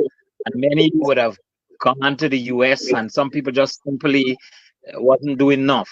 And we took over. Henry was the sport. When Maria wanted to start Nothing to Laugh About, she went to Henry. She didn't thought that she just was a good writer and thought that she wanted to do something. She went to Henry. And a lot of people don't know I joined Nothing to Laugh About after Nothing to Laugh About part till Nothing to Laugh About part 3. Henry was there from part 1, 2, and being younger and so on, and other circumstances, I kind of took over. But Henry was always there to guide me. Henry made me, a person like me, tell myself that I could be a director. No professional work before or studies. And I started trying my hand at directing. I tried my hand at everything where Henry tell me I could do, and what Henry used to do. And the thing about it that I admire a lot is that Henry allowed me to direct him. That's how humble this man was. You know, he knew everything. And if I wrote something and I saw the way that I wanted it to do, Henry would be there and follow. You know, and imagine I directed Henry, if you understand what I mean, right? This guy was phenomenal, man, and a great, great gentleman, an example, a shining example to us all in Guyana. I like to refer to him as the cultural ambassador of Guyana. I used to call him that. And we used to also call him, among myself, Andre and Chow Pao and all the people. He had formed his own group, Thrillers Theater Troupe, of his daughter's name, all the T's, Thrillers Theater Troupe. And so we call him, and we used to call him Bassman.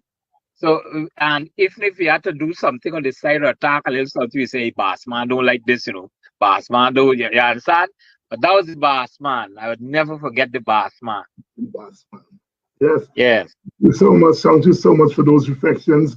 Let's bring back Professor Mohammed. Is she still with us? And Yes, I am. let's talk about that intersection of the education and theater, because often that side of Henry as a teacher is not weaved in neatly into this large tapestry that is called Henry Rodney. Well, yeah, and I think that one of the things that we have to remember is what the theater was originally created for. This is a Western thing that we use theater for entertainment. Theater's development and evolution was not about entertainment. It was about education. It was about solving problems. It was about carrying information from place to place and passing down traditions and so on. And it does not. So going back to education with theater is just going back to theater's roots. But Henry, as a theater educator, was very important again because the CXC introduced theater arts into its syllabus. One of the few in overall examination bodies in the world that was able to do this. And they did this about 20 years ago. And Henry was one of the first people to start teaching that syllabus. Guyana was one of the first places to start teaching that syllabus. And it basically allowed a number of things to happen. It allowed us to begin to put the theory of the practitioner that we had for a long time. The Theatre Guild is almost 80 years old, one of perhaps the oldest theatre in the Caribbean, right? So we've had the practitioner kind of thing in the country for decades. But what we did not have was a theory. What were the principles and the systematization of teaching theater and the arts? And Henry was one of the first people to do that. St. Joseph's High School, and I can't forget Shondell Phillips from Berbice High, who did this. And so it created not only a set of practitioners, but people who could teach, and people who could write, who could analyze, and who could research theater. Theater, in terms of what it does, you cannot be an idiot and be in a theater, and Henry would have proven that, right? You might appear to be joking around, and it might appear as if it's something for people who are not properly educated, but that is absolutely a fallacy, because you have to be able to have a depth of intelligence to be able to read a script, to follow instructions, to basically work with 15 different sets of instructions at the same time. Film doesn't have that. Music doesn't have that. No other discipline has this, but the theater. You have to listen to sound, to what everybody else is doing, to lights, to direction. You're dealing with audience. You're remembering something. You have to know where your props are. You have to deal with the quick changes. You have to be an absolutely dexterous a person intelligently in able to be able to do all those things, and so to be able to teach that now is to other people is something else. So in terms of how theater helps us to learn is another thing, because of course we learn by demonstration, we learn by experience, but others vicarious experience, other people's experiences, and so therefore if you're able to watch a play or a piece or a scene about something that is happening to you that other people are going through, right? That is a vicarious experience that you're learning. That is a magnificent teaching vehicle. And here we have to speak about things like Marundoy, for instance, that Henry was a part of, and that long running, that's exactly the principle that Marundoy is based on. And I think there's some new plays, some new TV dramas on now, which are attempting to really change and shift human behavior and attitudes, right, through watching how people solve their problems, watching how they interact, and modeling, right? So those of us who are in education understand social learning theory, right, or social cognitive theory, and that you learn more from watching others model, what we call modeling, right? And so these are all the things that happen in theater. And I would want to venture to say, that Shakespeare says all the words of stage, and we're all, we're all actors up on it. And it is true. You think about the roles that each of us plays in a different context, a social context. This is all role playing. But what theater does is takes that and compresses it and systematizes it into a system that is replicatable, over time, over many, many, many, many days. We talk about the preparation that goes in, right? What people see might be an hour on stage, but the discipline of coming to that and to that script over and over and over again, hours and hours of rehearsals. Dancers do this as well, right? It's something that is not for people who are not mentally strong and physically strong. You can't do it if you're not able, if you don't have these abilities, right? And so in teaching the theater, we teach all these things, teamwork, resilience, discipline, even things about writing, language, how to use the language. We teach emotional intelligence through theater. This is a very important thing nowadays, right? How do you understand other people, how they feel? How do we plumb the depths of the psychological aspects of this script and this character? How do you create? How do you observe people, language, how they feel? Henry had to play a blind man one time. He went and sat down at the Blind Institute, right? That's the way we were taught, right? In the method, the particular theater that we were doing at the time. And I know some people are still doing it now. So we have to evolve. I'm not going to knock the young people in the way they operate. But I think that there's a space for both, and there has to be that interstice. And maybe what this moment is going to do in Henry's name is to kind of bridge that gap that is there between the old method and the new necessity, because I think they're functioning in the way they are out of necessity, because there's also that. And there's also this whole big unmentionable, which is the lack of support for the arts, the lack of understanding of what the arts brings to society as a people, not only in terms of our identity, in terms of preservation, but in terms of the ability to transmit and bring people together across all kinds of boundaries. Henry's performed everywhere.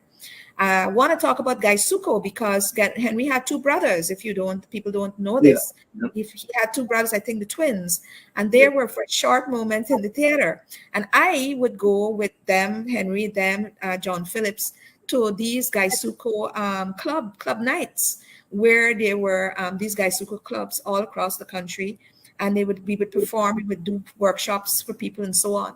So this was a part of the fabric of what the New Guyana was trying to do and be. This was not something that was this was a legacy that had been left over from the British in the sugar industry, but it has, kind of may have dissipated a little bit. But there's a lot to be said about theater. And when we do finally write the other 40 to 50 years, Thomason wrote up to 2001. And when we write the other 50 years, the name Henry Rodney and what he has done, and what he stands for, and what he might be engendered now in his name will be, I'm sure, one major chapter. Thank you so much, Professor Martin, for that. And let me bring back Andre. Andre, any other thoughts you would like to leave us with on Rodney's legacy?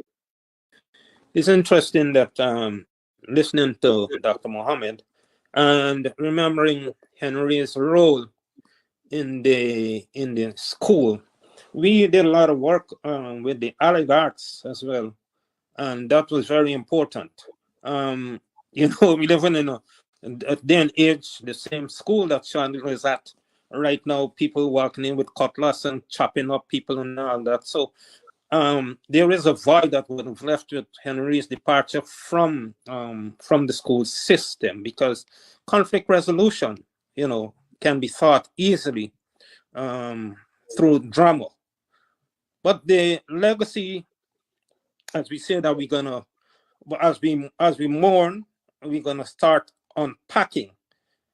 But the only way the legacy can mean a lot to us is if we would put into place that what it represents. And of course, we heard a lot about discipline. We learned a lot about commitment, and of course, the risk factor. we need to take risk and grow, because risk is essential for growth. All in all, just to sum this up, I say that let us seriously examine what is it we can benefit from Henry's short time on this earthly plane. And in doing so, we will be able to be much more, be improved in terms of edutainment in the theater and even in the schools. Thank you. Thank you very much, Andrea Wilshire. And before we move to the third scene, we have Shaman Blackman, Bonnie Alves, and others waiting to do their part. Let's bring in Gumby. Gumby, closing reflections on your friend and brother.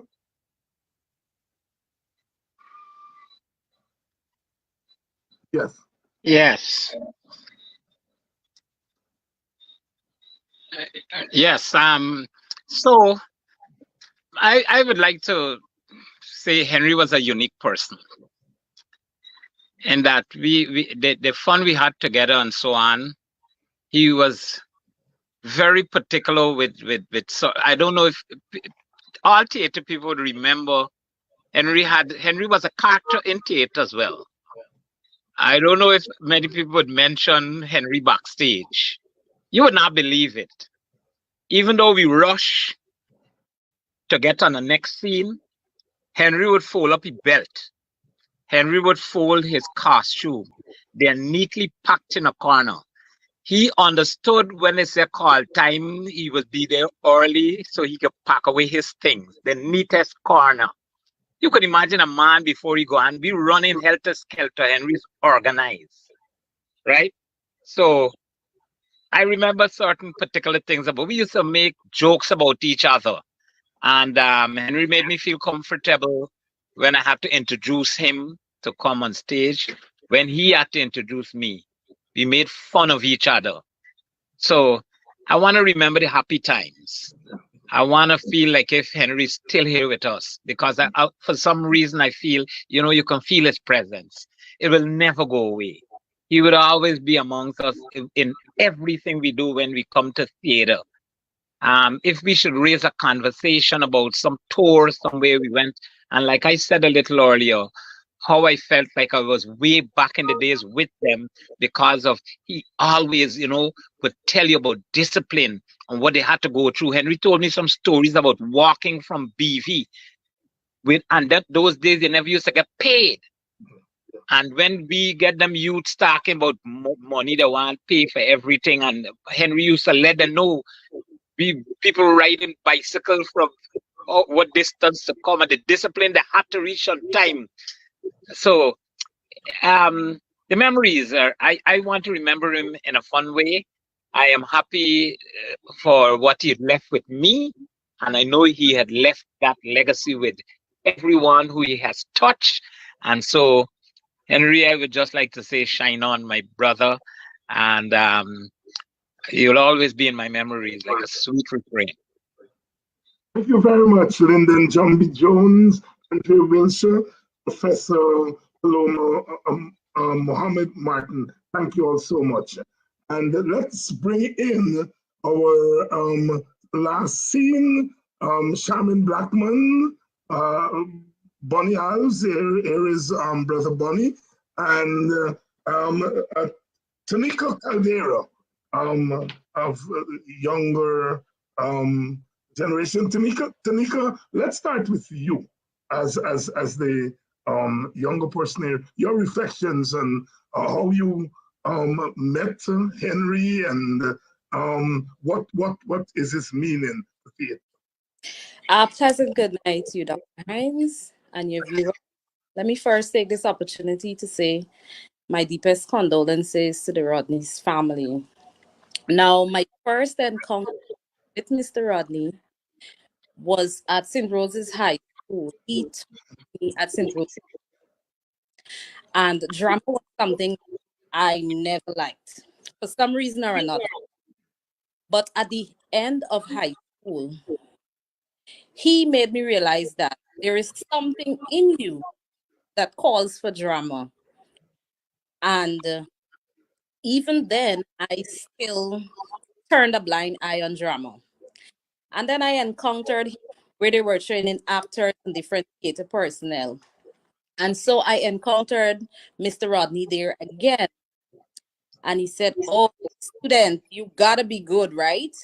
And so even though I still one foot in and one foot out, deciding whether I should choose theater or no. And I remembered one day we had to do a presentation at the closing. It was for, I think it was for 4 months. And after the 4 months period, we had to do a presentation before we could have gotten our certificates. And 2 days before the presentation, our group was in chaos. And Mr. Rodney made one grand appearance. And he put us on it, and he had a long talk. And let me tell you, at the end of that talk, we were all motivated to actually go and present, and happy to say that Mr. Rodney was our mentor. The day of the presentation, we nailed it. And even Mr. Rodney himself could not believe that we were the same persons who were saying we could not have done it. Again, I encountered Mr. Rodney when I started to volunteer teaching at St. Rose's High. Well, before I started to teach at St. Rose's High, he kept saying to me, "You're a teacher, so why are you not teaching theater?" I was scared, and he guided me along. Always my go-to person for any information that my first set of information I got when I started to teach theater was from Mr. Rodney. I needed a demonstration on Kwekwe. Mr. Rodney was there to do that demonstration with my students. And so I encountered him again when I started voluntary teaching at St. Rose's High. And that was when I started his little daughter, Shaiko. And he was overwhelmed because he was happy to say that this is one of my products. And she's now teaching my little daughter. And from time to time, I would call on him because he said the students would have to do an interview with a theater practitioner. And Mr. Rodney was the first person I will go to. He never said, he never said that I don't have the time. He always found time because he believed that he needed to mold young people. And so he always found time to guide my students along the way as it relates to theater. So those are some of the memories that I have of Mr. Rodney. Thank you so much. Thank you so much for offering those. Let's bring in Bonnie Alves and Charmaine Blackman, stalwarts in the arts, especially in the field of music. Bonnie, good evening, my brother. Your reflections on the life and times of Henry Rodney and your interaction with him. Well, first of all, let me say, Dr. Hines, that it's very good to have a platform like this that we could celebrate the life of Henry, a man who has contributed heavily towards the arts, towards theater, towards film. And it's very, very good to have such a platform that we can celebrate his life. I would like also to say to his family, his wife, his children, I pray that God will give you the grace to stand in this time of your bereavement. And I pray that the legacy of Henry Rodney will not be forgotten, I pray that the legacy of Henry Rodney will live on, and I know that it will live on because Henry has touched so many people and has touched so many lives that it will be easy for him to be forgotten. What I would like to say is I saw Henry as the Samuel L. Jackson of Guyana. Henry was the kind of guy, no matter how small the budget is, no matter how small the role is, he would come and he would give 100% on the production. He was the kind of guy that never made style. He was very disciplined. He was always punctual. He was always on time. And if there are people on set who were not being punctual, he would politely go and he would tell them, say, man, you would need to do better than this. I've had the privilege of working with Henry on 7 productions, 4 films. One, he did a voiceover on the song that we did, Let Us Cooperate. And he did a music video with the Ivan Harry that I directed called Boogeyman. And the movies were The Will to Live, The Right Choices, The Gang, and Where Is Everybody? And Henry was easy to work with. He was a guy who remembered his lines, and Henry gave you no problem. You know, when you turn up at rehearsal, if there's one person you're going to see coming before you, it would be Henry. And so there was so much said about Henry that I am lost for words as not to repeat what has been said about him. But I would pray that in Guyana we would remember Henry. And you know what was very sad? Guys like Henry, look, I know that we must invest in the youths, that they're the future of tomorrow. But it was sad to know that guys like Henry were not getting nominations anymore, because you always would hear this person is too old and that person is too old. I would often say if Morgan Freeman started his career in Guyana, he would not have been a success because he started getting his big breaks at age 50. Mm-hmm. And we have a way now where we don't even nominate the people who would have been in the trenches, who would have been through it all, who would have labored. We don't nominate them anymore because they're too old. We want to give it to younger people. Now, again, I don't want it to come across as if I have something against young people, but I think in theater, if you are deserving of an award at 99, you should get it. And what I like also about Henry is that Henry, from time to time, would say to me, Bunny, it doesn't matter how much money you have, doesn't matter. I see this as something that could contribute towards the arts, contribute towards the development of the arts, and I want to be involved in it.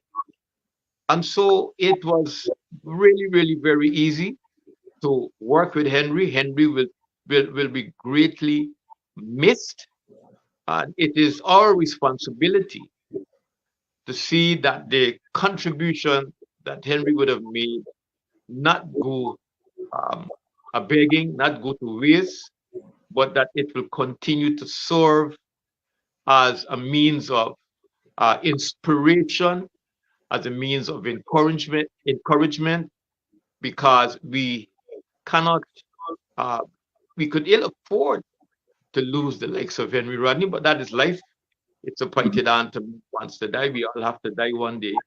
But at least we would like to know when that day would have come, that God and circumstances would have permitted us, given us the opportunity to of our capacity. And I think Henry did just that. So, Dr. Hines, that is my 2 cents. Right now, Henry, you will be greatly missed.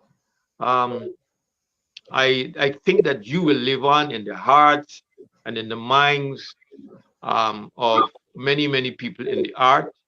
And you have contributed so much. May you rest in eternal peace, my brother. And to his family, once more again, I could imagine the pain you guys would have been going through. But I know that this forum, it would be good for you to see how people would have recognized and acknowledged the contribution that Henry Rodney made. Thank you. Thank you very much, Bunny. And let's bring in Shamin. Blackman, I'm is not hearing Shamin? Shaman. Yes. Is he there? I need to hear, man. Something me talking to me. Shamin, if you can bring Shamin in. Oh my goodness. Is she there? I'm not Is hearing. Shamin there? We seem to have lost contact with Bunny and Shamin. Um, as we wait on Shamin, my understanding is that Henry's daughters and his wife are still on the set. If they're in, can we? Oh, here we go. All right, go right ahead. Hello? It's me to begin? I'm on the live? Yes, you are. Oh, I just joined. I didn't know you put me on. Good night, everybody. Yes. I'm shooting actually. I'm in the process of filming. Um, what can I say? There's so much to say about the great Henry Rodney.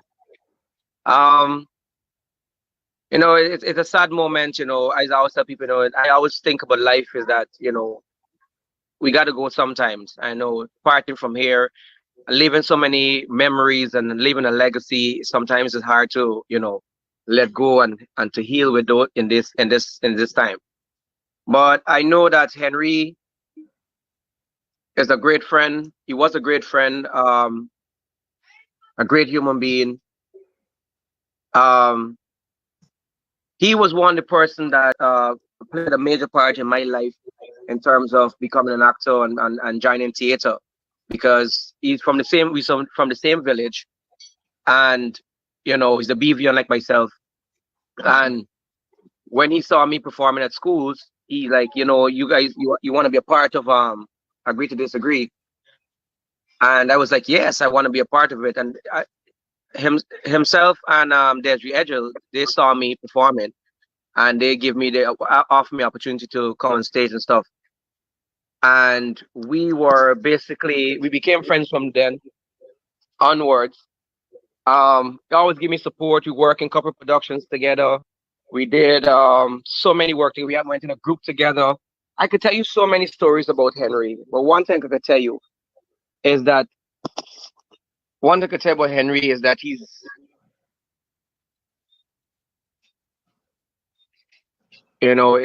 it's real sad, to come to this point here and say goodbye. Um, he's like a father to me, a big brother, an uncle, a mentor, and I know his family personally. We're like family too as well because I know his family from BV. I go by Henry. We have a great relationship, and to know that you know he got to go out like this and so early as well. But every time is God's time, so God knows best.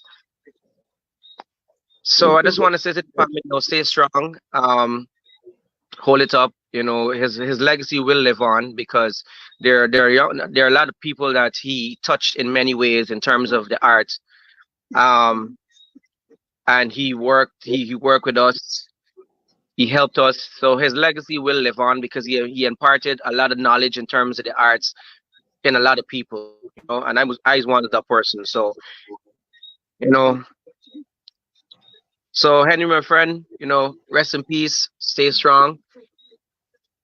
I got so many memories with Henry. We work, like I said, we work a lot together in many, many things. One of the most thing I could always remember for in leaving, I could always remember one of the role he played on Link Show is Lele. And I could always remember every time he walk in on that stage and he's like, "What is the story?"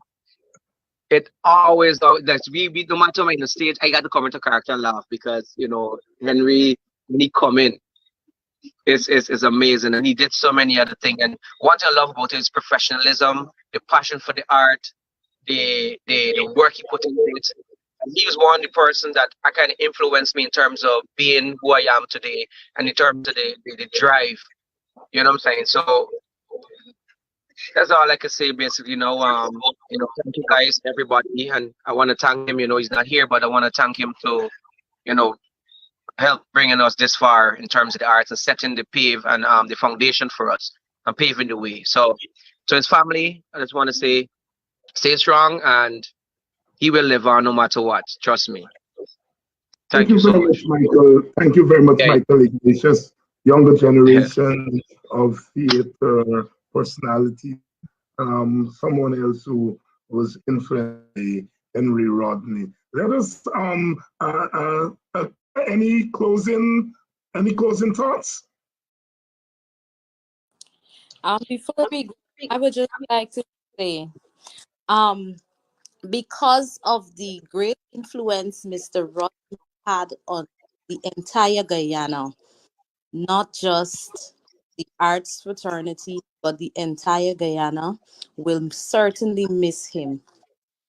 I look forward to see something like a foundation in honor of Mr. Rodney, where we can all remember him, where we can look back and say, we're doing this because of Mr. Rodney. Thanks for that suggestion, and I hope all his colleagues who are here tonight and those who are in the audience, we couldn't get everybody on the set. I hope that suggestion will ring through, and we would all put our heads, our hearts, and our shoulders together and to make your suggestion a reality. Let's go out with some words from his family. We begin tonight with the faces and the voices, the hearts of his wife and two daughters, Joan, Tamara, and Tawana. And let's go out with them. And as you sat for the last 2 hours and listened, I'm sure that all kinds of emotions are present in your hearts and minds. But closing thoughts, what do you all want to say to Guyana?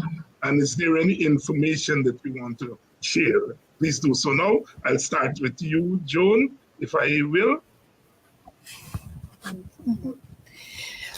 Oh, well, in closing, I would like to say he was a wonderful husband, a great father. I remember the days my children small while I was working, my husband, when I came home on Saturdays, I would see the clothes on the line.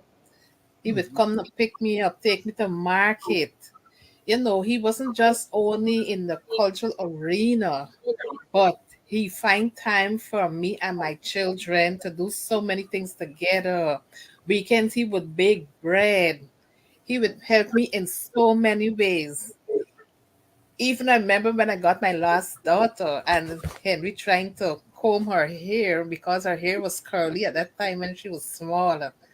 And he would dress her with all these little bubblies and so he trying to comb her hair so that she could go to play school because I used to go to work for 7:30. He did a wonderful job, and we are closely knitted family. Anything would come to us, discuss whatever, and we were always close. We were always close. He will be missed a lot. And he loved his grandchildren. He really loved his grandchildren. Take them to school. He take them with mash. He do take them, even the big one, when he pick her up from school, and when she don't finish her work, he would have a little notepad to take down her homework so she can do it at home and all those things. He really loved his family very, very much. Thank you, Thank Dejo. you. Thank you. And at the end of the day, Tamara and Tawana, you all are his daughters, and he is daddy. You've lost a father. A father. Tamara, you want to give your closing reflections? Yes, absolutely. I was especially touched by all of the the warm words and kind words that were shared here today. So I want to say thank you again. Um, I know my dad was kind of bigger than life, but now it's really hitting home how how tremendous he really was. Um, it's it'll take some time. We're still trying to process this whole thing, but I'm happy that we were able to spend quality time. And a lot of times we take our loved ones for granted. We fail to say, I love you, or to check on them, but don't take it for granted because you never know, when you will lose someone or when there will be a time of separation. So I want to encourage everyone listening, not to take your loved ones for granted. And we talked so much about how the arts and entertainment and theater was instrumental in the nationalism of Guyana and my dad's role in such a great juncture for our country. And we take that for granted as a society. I want to implore everyone to not do that. Cherish the talent that we have, whether we are in the diaspora or we are in Guyana. There is a wealth of talent everywhere. And my dad was Guyanese. He was Guyanese to the bone. He was about culture. He was about his people. He was about love. He was, the absolute artist. And I am just grateful and honored to be able to call him father, call him daddy. But he was an exceptional father above all else. Always there to support, always there to love. No, people are eager to hear about the funeral arrangements. We will publish something so that everyone will know. There will be different nights of reflections. We'll publish that, but the funeral, we will bring the body to Ghana, with a prayer, and we're working on all of that because we know that, he's Guyanese, and I don't think he would rest well if he's laid anywhere. Um, uh, so, it's tentatively on the 30th, the funeral, and we will let you know um, when when the reflections are and the development. I know I'm rambling, and I know you're probably, pressed with time, but I want to say thank you again for doing this. It means much. It's very cathartic to hear such great memories of my dad. We really appreciate your efforts and your time coming on here to share with us and to just to comfort us. We appreciate that. Tawana? Great. Um, Indeed, it was a pleasure and honor to be a part of this and hearing all of his colleagues speak so well. And I'm happy that, as a father, a husband, that we were able to allow you to partake in his life, to have a piece of him, and above all, him impacting Guyana's culture in such a dynamic way. I thank you very much. And as Tamara said, indeed, we need to continue to preserve our cultural fabric. Let us lift the bar in theater, because there is so much work that has been done, and a lot of people don't, sadly, honor or recognize the theater, the arts highly in Guyana. But I believe that there is still hope. Amen. There is still hope. And as we continue to press forward, because we still have great stalwarts in the fraternity. And so, indeed, his memory will live on. We will continue to honor that. I thank you very much, Dr. Hines, for putting this together. Everyone who participated, thank you very much. God bless you all. I want to thank you all for allowing us to do this. I want to especially thank our producer, um, uh, Andrew Weeks, who took this project, ran with it, and made it a reality. And I also especially want to thank Margaret Lawrence, Maggie, Auntie Maggie, as some of you would know. She worked behind the scenes along with Andrew to make this Night of Reflections a reality. I want to thank all those who participated tonight. And we see Henry bringing people from all stations of life, all quarters, men, women, professors, actors, comedians, and the audience has been with us here all the time. What more can be said? The last 4 lines of that poem by our national poet. Now from the morning vanguard, moving on. Dear brother, we salute you and we say death will not find us thinking that we die. Good night. See you all tomorrow night. God bless.